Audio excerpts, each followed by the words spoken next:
Ray Martin has revealed that he was only allowed to ask Prince Philip about wildlife and conservation in his landmark 1981 interview.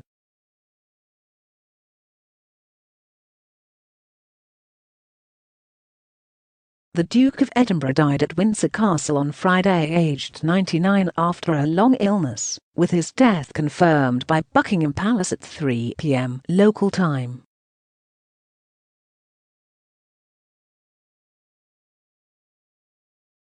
The veteran 60 Minutes reporter remembered his somewhat stilted 45-minute conversation with the high-ranking royal almost 40 years ago on Sunday night's programme.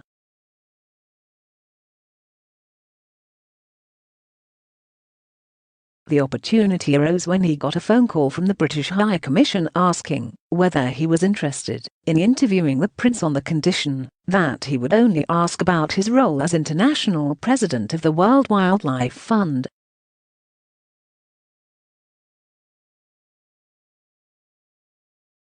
They made it quite clear that we had to talk about world wildlife only, otherwise no interview, it would be over, he told 60 Minutes.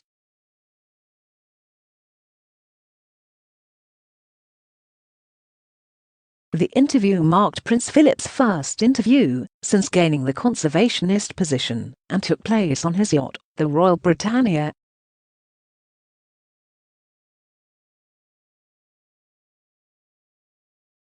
Before I met Prince Philip, I guess I thought he was going to be elegant, eloquent and pompous.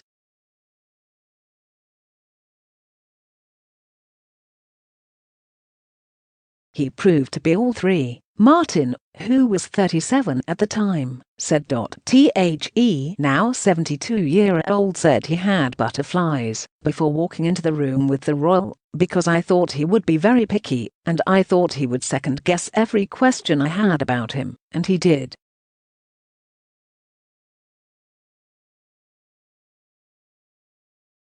Limited to speaking about flora and fauna, one of the reporter's first questions was about when he started his work as a conservationist.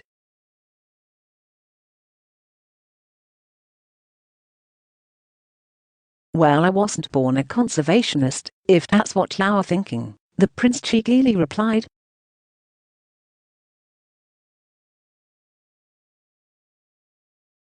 Martin then asked, "Are we learning at all in the 20th century?" referring to habitat protection.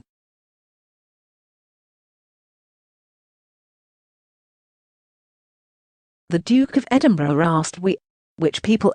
Martin replied, "Well, in this case I can only speak as an Australian, but are we?"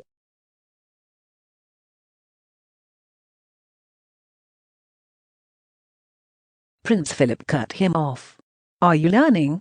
Well, I hope you are," he smiled. "I mean, it's almost impossible to say, are we learning? I don't know what Australians learn."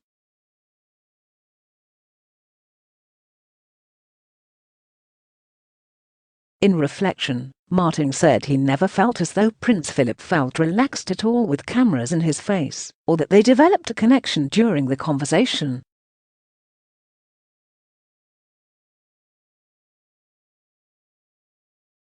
He never let his guard down, he said. But it wasn't until the end of the interview, when the journalist asked if he could take a photograph, that he caught a glimpse of the real Prince Philip.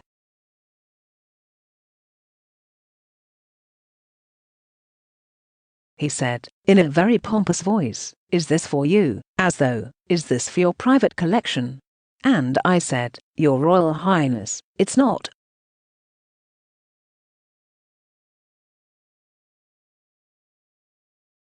"Actually, it's for publicity, but I must confess that I'm a Republican," Martin said.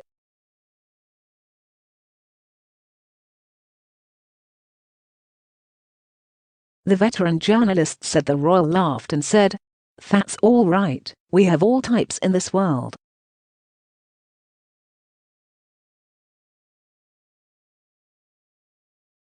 He was also passionate about wildlife and conservation, and was the founding table-thumping president of the World Wildlife Fund.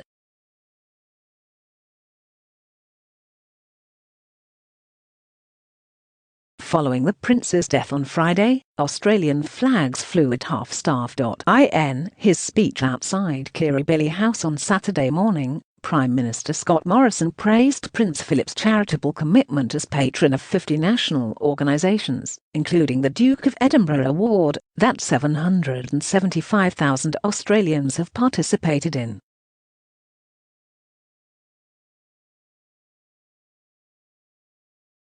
The Duke's life was one of the duty and of service, of loyalty and honour. Memories of him will of course tell stories of his candour, and a unique, and forceful and authentic personality, he said.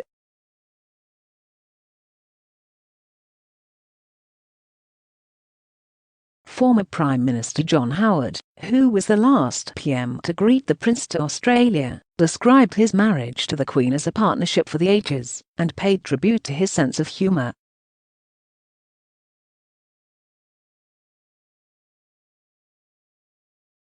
He gave short shrift to political correctness when he encountered it, and that endeared him to millions of people, Mr. Howard said on Saturday morning.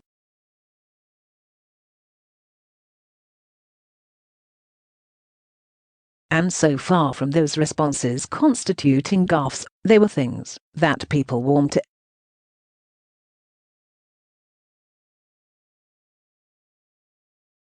He had quite a connection with Australia. Mr. Howard said he last saw the Prince at a luncheon at Windsor Castle, where he was honoured by his dedication and interest.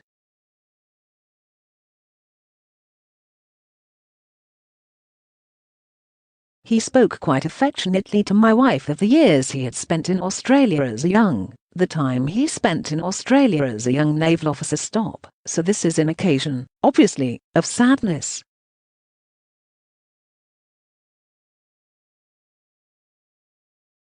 But it's also an occasion to salute and honour a remarkable marriage, a remarkable partnership in service.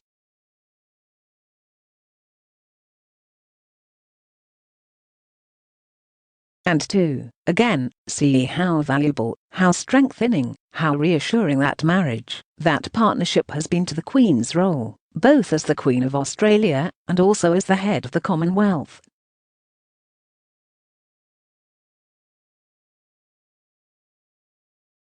I think is easy informality and I just remember that he was always remarks about how long we had all been around.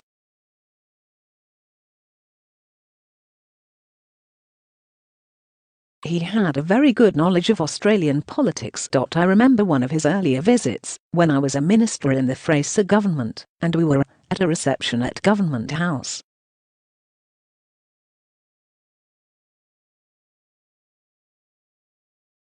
He came over to me, and to several of my other colleagues, all of whom had to come from Sydney. He said, "This is the Sydney cabal, is it?"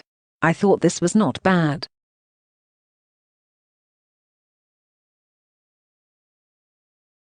He had done his homework, obviously. Mr. Morrison extended his sympathies to the Queen and assured her, and the British people, that Australia grieved with them.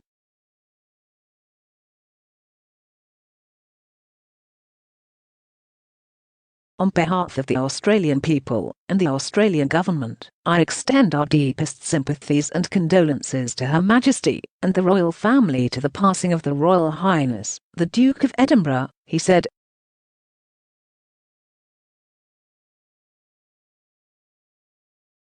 Your Majesty, here in Australia, and indeed across the world, your Commonwealth family joins in your sorrow and your mourning, and that of your family.